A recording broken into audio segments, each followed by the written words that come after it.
Welcome back, everybody. It's been a while since I've made a Big Mac. Years ago, I brought you my Better Mac recipe, but I wanted to do it different, so today let's do a chicken mac.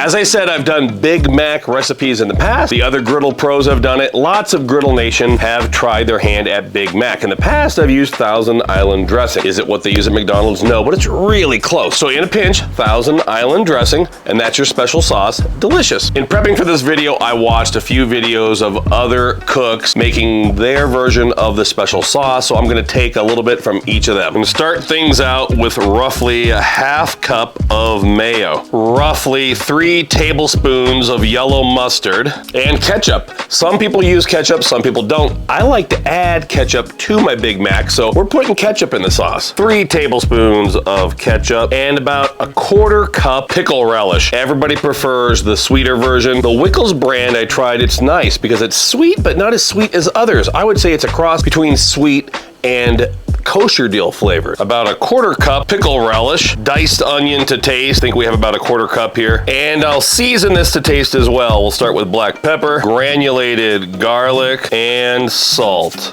Grab a fork, mix it up, and you can see the ketchup mixing with the mustard and mayo, giving us something that looks reminiscent of the traditional Big Mac McDonald's special sauce. Set that aside for now, and we'll bring out our ground chicken. Today I'm doing 2.5 ounce chicken meatballs. So we're gonna portion out roughly 2.5 ounces. I'm gonna pat them and roll them up so we can make some smash burger patties with those. You can see I have my Blackstone 36-inch Pro Series smoking hot. We're using avocado oil today.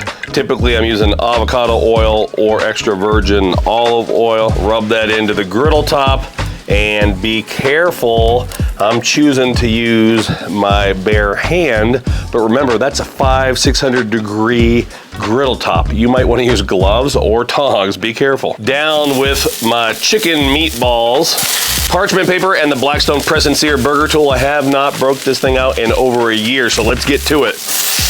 We're gonna press these down. We know they're gonna contract later. I think that should be just fine with the size of bun we're using today. You don't want to press them to smithereens, but you want to make sure they're big enough to when they shrink, they still fit on your bun. You could also use a Blackstone hamburger spatula if you don't have the press and sear burger tool. If I'm doing that, I'll put some oil on there, put it down on the patty, and we'll press it down like that. Gonna go simple seasoning, salt only on these. We have plenty of seasoning in our special sauce. Today we're using the St. Pierre sesame seed brioche buns. They come like this, but of course we're making a Big Mac, so we're gonna have to steal a heel from the other bun, and we'll end up with something like that. Let's give them a flip. Remember, these aren't beef, so they're gonna look slightly different than if you had a beef patty, but they look outstanding. That's a beautiful sear. Let's get those buns toasted. A little bit of mayo on each bun. Spread it around. I'm gonna move my patties all together. They're just about done. And we're gonna go in for a quick toasting of the buns. Whoa, my, look at that. Toasted to perfection every time. My patties are done. I don't want them to burn, so I'm gonna pull those off while I'm getting my buns ready. First things first, I'm gonna go down with my version of the McDonald's special sauce. We're gonna put that on the bottom heel number 1, and we're also gonna put that on the middle heel, the middle piece of bread. Some shredded iceberg lettuce, just a little bit. You don't want to overkill anything. Lots of times I get excited, you put too much lettuce and they just look ugly. So just enough so you can get the crunch and make sure they look pretty. Staying true to McDonald's, we're going to use the American cheese, the processed cheese. McDonald's puts theirs straight on the bun and it doesn't actually get melted until you put the patty on it. Speaking of patty, go down with that patty next. little bit of onion on top, just like they do at McDonald's. McDonald's uses the hamburger dills, the really thin ones, but I had these today. A hot and zesty fresh pickle chip. And because I want to, just a little more sauce on top. Let's stack them up.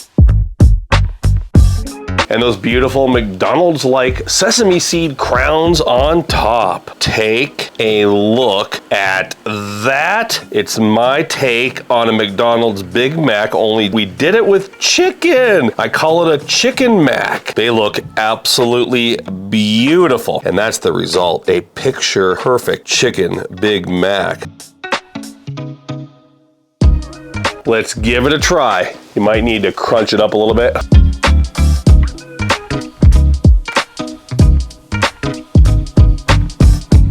If I didn't tell you, you wouldn't necessarily know that was chicken right off the bat. All the components of the Big Mac are there. That toasted bun with the sauce, with the onions, with the pickles, with the lettuce. The chicken almost becomes secondary. It isn't that far of a stretch. It's outstanding. Go ahead and make it with beef, but chicken's great. Now, why did I do it with chicken? Really no reason. I just wanted to be different. So maybe you're a person that only eats chicken and you don't eat beef. Maybe you only eat turkey. Just know that it doesn't sear as well and you don't eat beef. Or maybe you only eat bison, whatever. You can do it with anything, but it's a Big Mac and they are delicious. These are absolutely outstanding and you can take my word for it. They taste even better than they look. Thanks for watching, everybody. Make sure you're watching all the other shows on the Blackstone Network. Please give me a thumbs up or comment down below. And until next time, this is Todd. I'm saying praise the Lord and pass the chicken Big Macs. The Chicken Macs.